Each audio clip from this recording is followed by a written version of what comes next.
Ladies and gentlemen, I'd like to welcome everyone to the Planning and Zoning meeting tonight, March 7th, 2019. First order of business will be our public hearings, and our first public hearing tonight will be Rural King Site Plan -129. Good evening, Mr. Graville. Good evening. I will be doing the first public hearing presentation. For tonight's public hearing for Rural King, as a preliminary matter, I'd ask that the ordinances of the City of Warrenton be made a part of the record by reference, and also the comprehensive plan be made a part of the record by reference. And finally, the Rural King site plan packet, which is submitted. It's number 4 on your agenda item. This is the site plan, obviously, for the Rural King to come in. And they do have a representative here to speak on it if you guys have any questions during the regular session or any questions during the public hearing. Thank you. Anyone else that would like to speak tonight on behalf of the Rural King? Hearing none, we'll close that public hearing and open up our next public hearing, which will be the McRoberts Site Plan -128.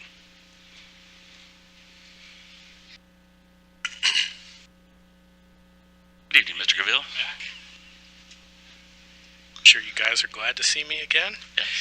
We have the site plan for the McRoberts Motors SP-128. As a preliminary matter, I'd ask that the code of the City of Warrenton be made a part of the record by reference. The comprehensive plan of the City of Warrenton be made a part of the record by reference. This is the McRoberts Motors used automobile sale. I'd ask that the packet number 5 be made a part of the record by reference. And I believe the owners are here, and I also believe Mr. Corman's here, if you guys want to talk to him, to discuss this project.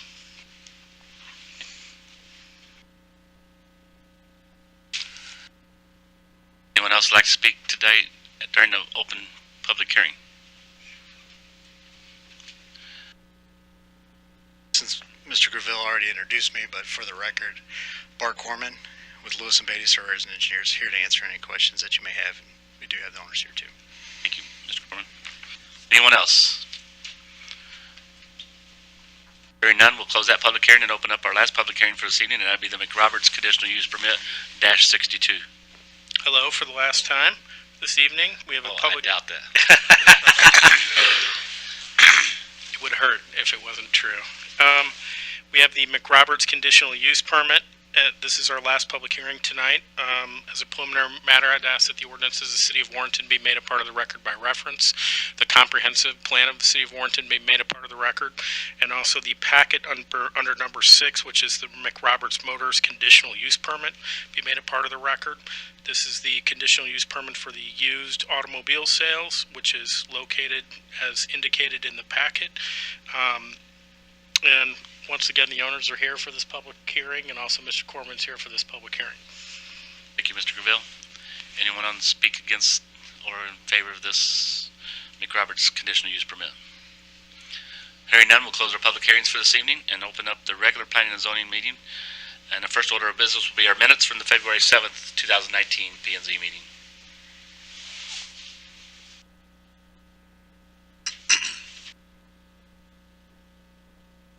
Motion to approve the minutes from the February 7th, 2019 meeting as submitted.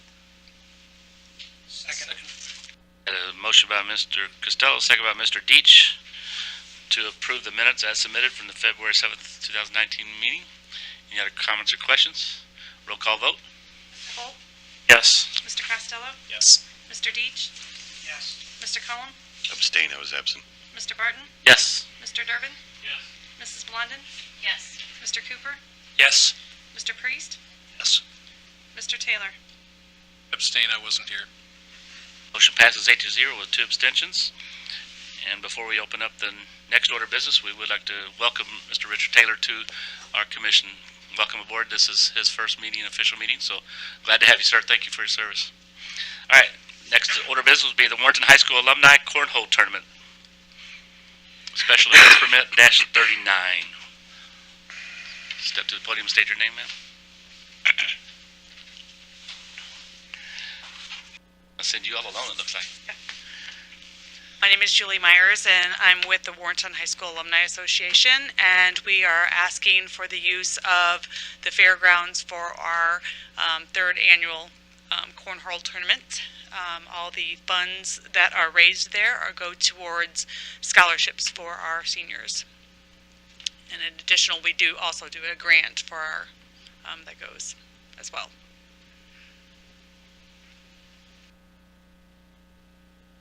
Have any questions of Ms.?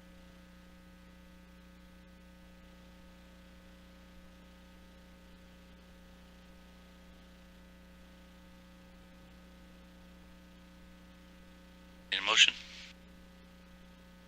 Put in a motion to approve the Cornhole tournament? Cornhole tournament. Okay. Special event permit. Second it.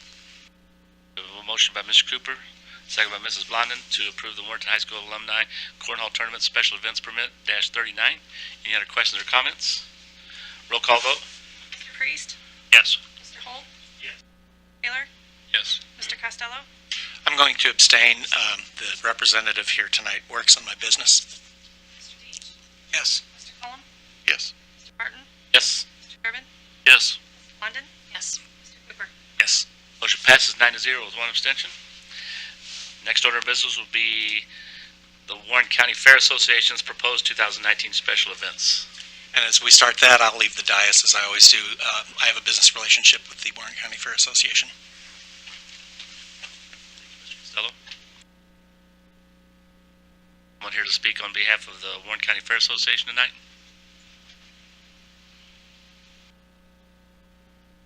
I thought I believe Mr. Owenby was supposed to be here, but our planning and zoning director will just go through these applications, because I think these are pretty similar to what we've had over the last couple of years. I know at least the car show and swap meet, the demo derby, and the Pride in Your Ride truck show.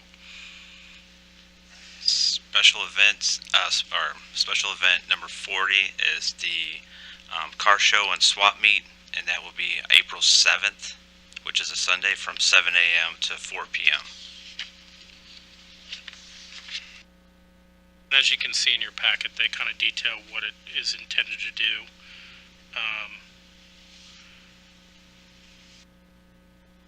We're going to have to entertain these, as far as motions, are we going to have to entertain each permit as by itself, or can we, Now, you could take them up one at a time, or you could take them up as a group. those are all by the same Yeah, the applicant? last time you guys took them all up and approved them as one whole group.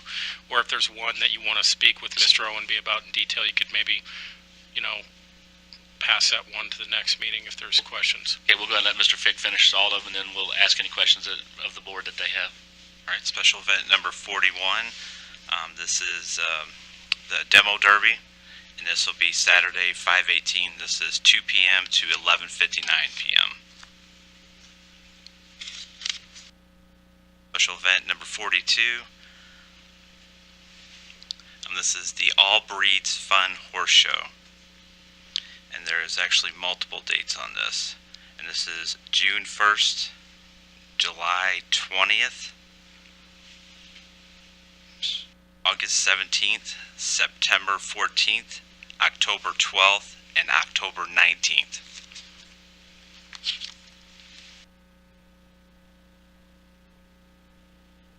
The truck show, which is September 21st from 10 a.m. to 10 p.m.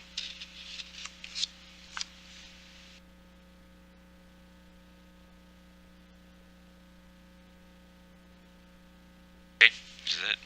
thank you. Anyone on the board? Was there anything alarming, different than in years past as you read through the, Mr. Deach, did you see anything? I think we'll just entertain all these special events permits as 1, 40, 41, 42, and 43.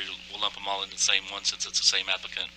And they're just asking for permission to have the permit to hold their events. And I think it's all the things that were in there was basically what they've covered in the past. And I think a couple years ago when we really hit the safety issues on all these and they really came through and did the drawings a little bit better for us. And I think it's been pretty much cut and dried what we've approved each year. So entertain a motion for all 4 of these events at the same time. Put forth a motion to pass the special events permit 40, 41, 42, and 43. Second. We We have a motion by Mr. Cooper and second by Mr. Deach to approve all the special events permits 40, 41, 42, and 43 from the Warren County Fair Association proposed 2019 special events that they're going to hold this summer. Any other questions or comments from the board? Roll call vote. Cullum? Yes. Mr. Barton? Yes. Mr. Durbin? Yes. Mrs. Blondin? Yes. Mr. Cooper? Yes. Mr. Priest? Yes. Mr. Holt? Yes. Mr. Taylor? Mr. Deach? Yes. And Mr. Costello abstains. Motion passes 9-0 with one abstention. So we'll move right into our next order of business. Will be the site plan -129 for Rural King.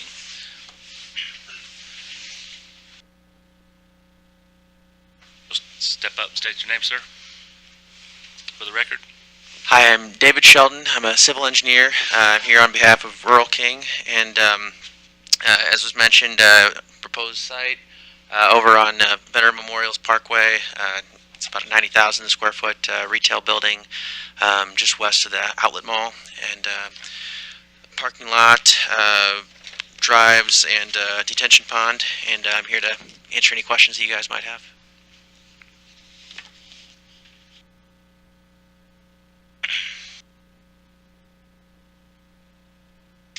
The primary question I have is, and Mr. Fick might be able to help with this too, what are the total number of parking spaces required for this type of building in this square footage? And I hate to put you on the spot, but the reason I'm asking is I just want to make sure that with the parking spaces that are shown that are also dedicated to seasonal display, that we still have enough parking when they use that seasonal display. They had 199, and that didn't include the storage at the very top on the north side of the parking lot. And I could double check, because off the top of my head, I don't remember what that requirement was. I know it was verified, and they also had enough handicap spaces as well. Oh, right, okay. My main concern was when they're using the space that's designated for that seasonal display, because that's quite a few parking spaces on the north end of the parking lot. And we have a couple businesses in town locally that use parking spaces for some of that seasonal stuff, and they're a little less than adequate, so we don't want to get in that situation. And the way the parking is actually set up, it actually abuts the next parking area from the mall. Right, Yes. right. Yeah, I know there's more than ample space to the east, so. Yeah, and I don't remember offhand exactly how many, but I know that we had enough. So. And so, Mr. Graville, to make sure that that number didn't, or that the area use for seasonal display and things like that didn't creep, I know we typically don't do conditions on site plan. Would it be at the actual building permit phase, or would we want to talk about just the condition of not expanding the? Yes, you guys have, if you guys will recall, probably about 5 or 6 years ago, we did add the ability to impose conditions. Have the ability to make that outdoor storage parking lot designated. Sorry, I had it on mute. Okay. You could make it a condition that they not expand the outdoor display area within the parking lot beyond the designated area on their site plan. So you could definitely control that and keep the parking space so it doesn't kind of have that outdoor creep that you're concerned about, Commissioner Costello. And I don't think Rural King would have much of an issue with that. Yeah, I don't know for sure. I don't think there's really much room to expand, so I don't think it will be. Yeah, I mean, that's what they designated on their site plan, so I'm sure they don't have plans on taking over the rest of the parking lot. Yeah. So your location in Winsville doesn't have the same amount of parking availability there, and so when they put the springtime greenhouses and things up, that consumes a lot of the parking area down there, and that was my main concern here, is that we don't run into a similar issue with a nicer, larger store. And hopefully a lot more traffic. And I think all's the result of that, if they wanted to expand the area within the parking lot, they would just have to come back and amend their site plan. That would be it. It's just tying them to what they've presented. Right. Okay. It looked like everybody else was in tune to what was going on there as far as fire and the city departments and so forth. Yes, we worked with fire, and they approved their part of the site plan. to see this get started. Anybody else have any questions for Mr. Shelton tonight? I'll make a Motion? I'll make a motion that we recommend approval of the site plan SP 129 for Rural King as submitted, subject to the condition that the outdoor display area be constrained to the space on the current site plan and not beyond. Second. Motion is second. Motion by Mr. Costello, second by Mr. Holt to approve it as submitted with the condition that the display doesn't get larger than what is showed up on the site plan. Any other questions or comments? Roll call vote? Taylor? Yes. Mr. Costello? Yes. Mr. Deitch? Yes. Mr. Cullum? Yes. Mr. Barton? Yes. Mr. Durbin? Yes. Mrs. Blondin? Yes. Mr. Cooper? Yes. Mr. Priest? Yes. Mr. Holt? Yes. Haven't been able to say this in a long time. That's 10-0 vote. Thank you. Congratulations. Thank you, Mr. Shelton, for your time. Appreciate you. Excited for you guys. Next order of business will be the McRoberts Motors Site Plan -128. Chairman Barton, I would ask that you guys make a motion to move the CUP up before the site plan, because we got to take up the zoning issue prior to approving the site plan. And It's just a mistake. before we do that, for both of these items, I will again remove myself from the dais as I have a business relationship with the applicants.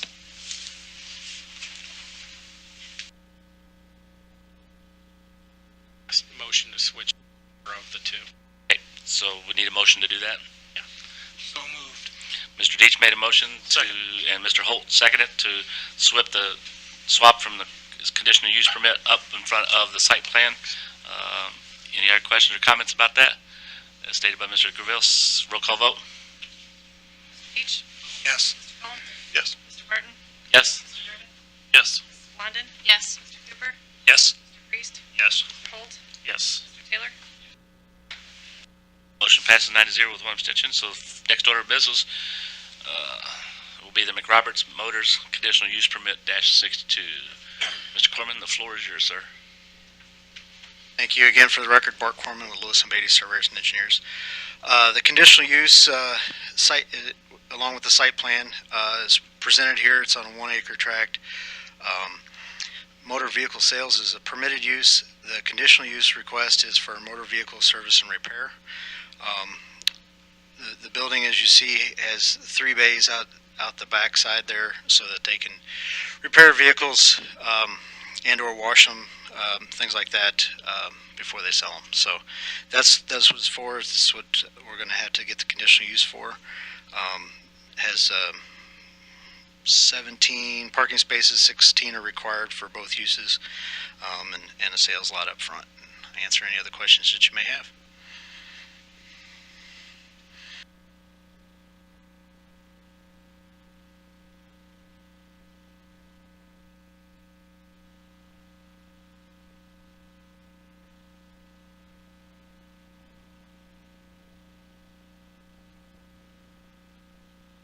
Anybody have any questions for Mr. Corman?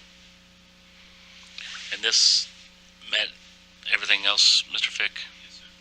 There were no concerns from the city departments or so forth? And Chairman Barton, I would just point out, when you guys approved the car store conditional use permit, I believe you had a condition with regards to the storage of unrepaired cars outside. You required them to be stored inside. I don't know if that's an issue. And you considered a limit of the number of vehicles for sale, but you didn't do that. But you required any vehicles for sale to be on pavement. They couldn't be on gravel. And I don't know what do you know what if they're going to have, if it's paved or what the surface is, Bart? Yeah, we're going to probably do asphalt for the lot. We do have, and I believe Scott can correct me, they are going to plan on selling ATVs as well, and so some of them would probably be in the grass, so if that would not be a condition, that would be appreciated. And we can elaborate more further on that. State your name, sir, and for the record, and answer any questions. For the record, I'm Scott McRoberts. To answer the question, yes, we are going to be doing used car sales. We are going to be doing UTV sales as well, UTV side-by-sides. The side-by-sides will be in the building on the showroom floor. We will pull maybe a couple out during the day, set them out in front of the lot, and then they will be pulled in probably inside the building, because I do not plan on leaving them sitting outside. As far as the repaired vehicles, these are cars that require minimal reconditioning, tires, brakes, maybe things like that.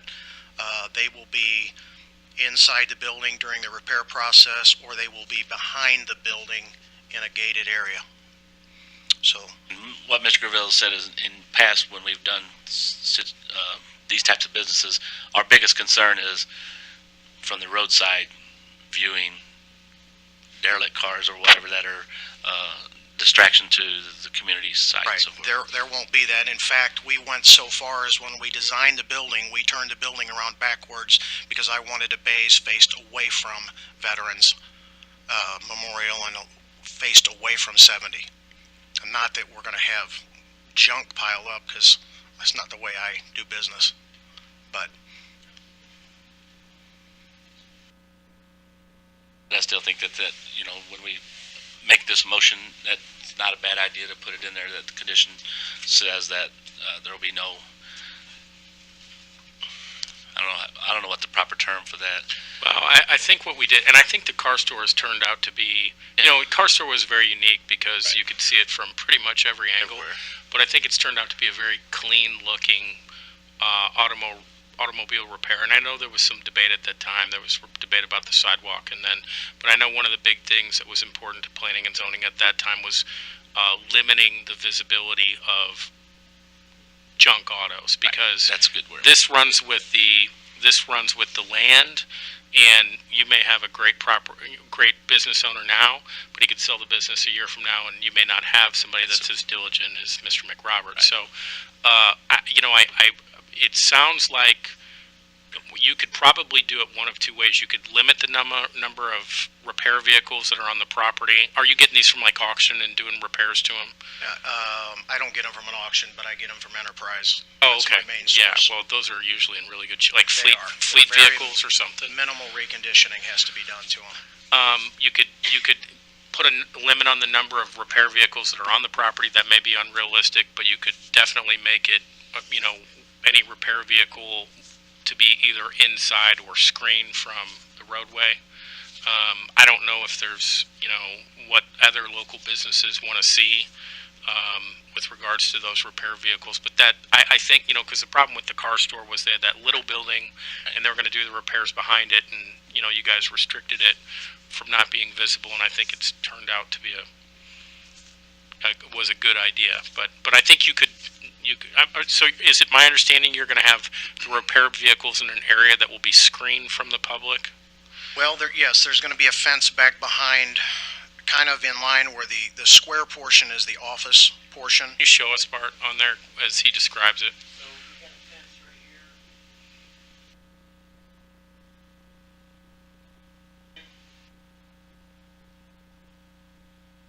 Backyards. Is it like a site-proof fencing, or what is it? Can be if it's not called out. I don't believe it's called out to be a site proof, because the vehicles that will be back there, it's not going to be like a body shop, and I'm speaking from body shop experience, because the facility that we have in Florissant was a body shop for 62 years. So anything that will be here on this property will not have suspension torn out of it, missing bumpers, missing fenders. It's not going to be like a body shop where you have cars and all different states of repair. These are going to look just like regular cars that we drive, but they might need a set of tires, it might set a set of brakes, but those cars will be back behind the building in the fenced area. And I don't anticipate, generally we'll probably have 4 to 5 of those cars maybe back behind that building waiting to get in for repairs. It's not like I'm going to have 20, 25 cars waiting to get in. So Then they move them out. Then you move them out front. then they go For out the sale. front, yes, they go to one of my detail bays, they'll be detailed, and then they'll be out front for sale. How many do you propose that you're going to be having for sale at one time down in that lot? 20, maybe There's- 25. And there's enough asphalt to take care of that. So I think you could delineate, it may be easier to just delineate that all, non-operational, well, I guess they're operational, but non-sales vehicles be parked in that area, and no disassembled vehicles on the property. Would that be better than would that be acceptable? Yeah, non-disassembled would be fine with me, because they're not gonna be disassembled, Right. Like a body shop. The in-process repair, cars waiting for repair, yes, I'm gonna put them back there anyway. Right. That's why I wanted a fenced-in area. And then it will be very distinct, everything will be clean and up front. Those cars will be ready for sale up front.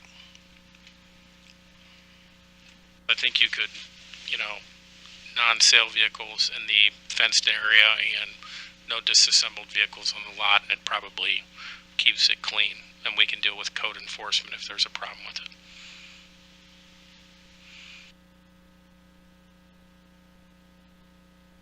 We need to state that it's a site-proof fence. If you want it to be a site-proof fence, it sounds like they don't want it to be a site-proof fence, but if you guys, it's a conditional use, so to remind you guys, they're allowed to use this property in this way, subject to land use restrictions or conditions that you guys place on it. So if you think it's beneficial to have a site-proof fence, you can recommend a site-proof fence. It doesn't sound like that may necessarily be, it doesn't sound like that may be necessary, but as I stated before, to quote Commissioner Costello, you always have to worry about the next person or the following person, because this will run with the land. So this runs with the land, Yes. but if a new owner came in, will there be a new application for conditional use or no? It will be a auto repair, auto sales moving forward.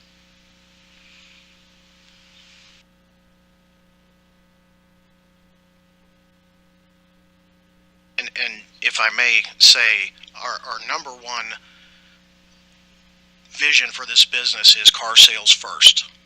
UTV side-by-side sales second. Third, light mechanical repair.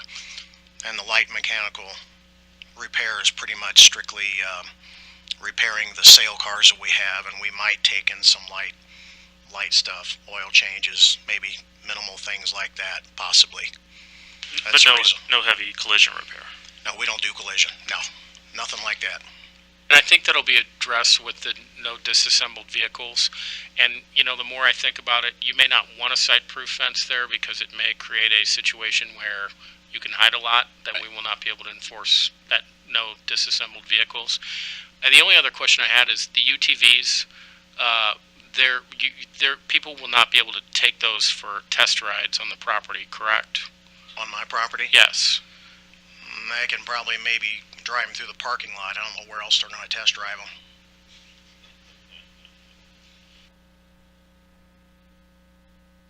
And I don't know if that's a concern of planning and zoning, with regards to, we do not want those, I don't want to speak for the chief, but I can tell you the chief's not going to want those being ridden on the road.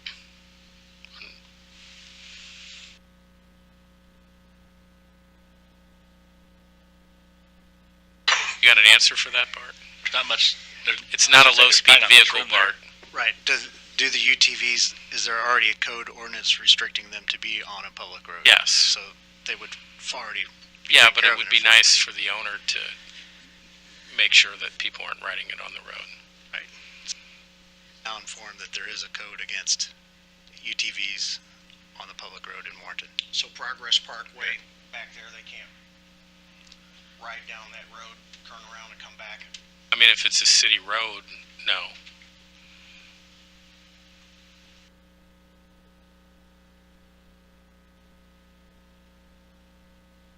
But again, that would be taken care of by the ordinance that we have in place, correct? Yeah. You could make it a condition too. But we can also talk to, if you approve the conditional use permit, we can talk with the chief of police and see if he has any concerns about Progress Parkway or anything like that. But it just, that, we recently had some issues updating our code with regards to UTVs and whatnot, so it's just making sure that people aren't going to be zipping back and forth on the UTVs out there. If if anybody was going to take a test drive with a UTV, I would be in the vehicle with them or someone of my staff. You know, and I understand we can't go down veterans, and that's kind of common sense. We wouldn't do anything like that. But as far as, I guess the only question I would have is, would we be able to go down Progress Parkway, say to Specialty, and just turn around and come back? And obviously they're not going to be riding these things wide open. No, you can't, not under our code. No. So, Is that a city street that goes back there? I would assume it is. It's not? Is it a private drive, Bart? I don't think it is. I think that's private. it's maintained like it's private. Yeah. Now, they'd probably like you to start maintaining it for them, but I Well, think that's then private street. probably you need to talk to the surrounding property owners to see if they're okay with it. Because I would imagine everybody owns to the center line, Bart. Yeah, so Progress Parkway is a 40-foot wide road and utility easement that is basically has rights to it is All About Signs and Shirts, Dean's Specialty Body, and K2 Holdings LLC, which is Jeremiah's right here. So those four entities have the rights to Progress Parkway. We can look into that and talk with the chief and see if he has any concerns about it. And like you said, that's not the main part of your business down there. I mean, Number one thing we're doing there is car sales.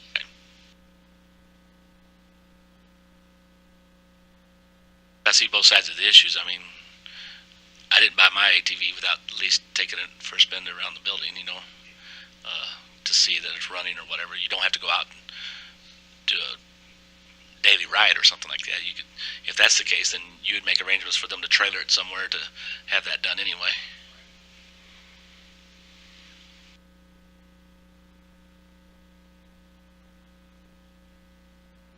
You had questions from the board? Or any other concerns? I see a underground tap, electrical tap, on the south side of the property, kind of across from your the bay windows there. Is there a pole there as well, or is it strictly underground utility there?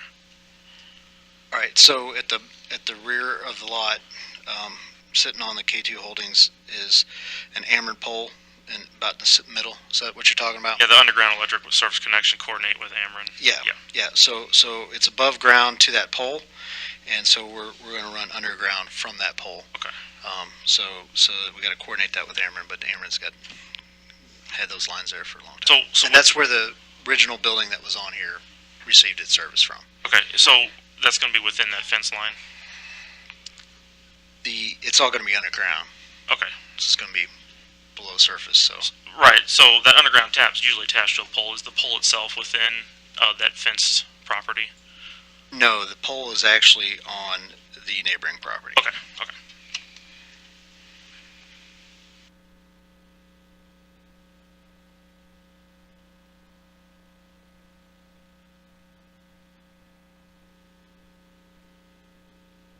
Mr. Fick, did you have anything to add to this at all? No, sir. Okay. Entertain a motion from the board or other questions? I'll entertain a motion that we accept it. With what conditions? Did you want to? I don't have any conditions as far as disassembled I've seen. vehicles. Have we added conditions? Yeah, well, we've talked about the no disassembled vehicles. Oh, okay.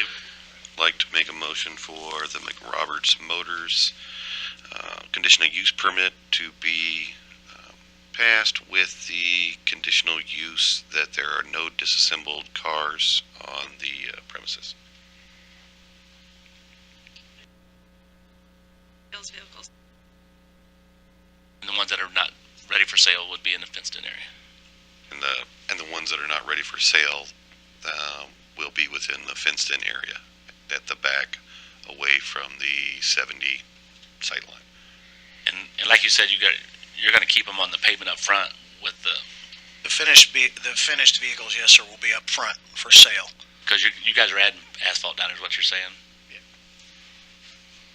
Yeah, the lot, currently, most of the lot's asphalt and or gravel. Right. And then where the buildings were, so we're going to be redoing that for drainage, but it's going to be an asphalt lot, hard paved lot, all in the front and in the back area, the fenced-in area will be gravel. So Right, but that's behind the fence, it's behind the fence, yeah. so that's going to be out of visual anyway. Unless I have enough money and I pave the back part of it, which I want to.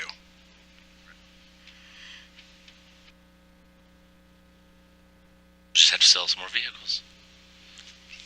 Or UTVs to me. I mean, Do we need a second on that?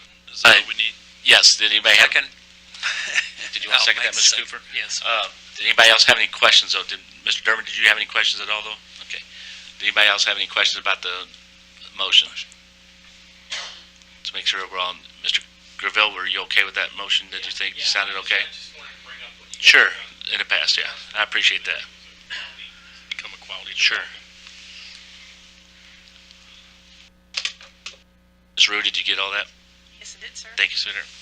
Any other questions or comments? So we have a motion by Mr. Cullum, second by Mr. Cooper, to approve the McRoberts conditional use permit -62 with the conditions of no unassembled vehicles in vision or on the property at all at any time, but those with minor repairs and so forth be kept behind the fenced area until the time that they are ready for sale and then moved down onto the asphalt. And then the UTVs situation will be dealt with as city code already, and communicating with the police officers to make sure that they're all aware of what's going on and so forth. Any other questions or comments? Roll call vote? London? Yes. Cooper? Yes. Mr. Priest? Yes. Mr. Holt? Yes. Mr. Taylor? Yes. Mr. Deitch? Yes. Mr. Cullum? Yes. Mr. Barton? Yes. Mr. Durbin? Yes. Mr. Costello abstains. Motion passes 9-0 with one abstention. Next we'll go right into the site plan -128. Sure. For the record, Bart Corman, Lewis and Beatty, Surveyors and Engineers.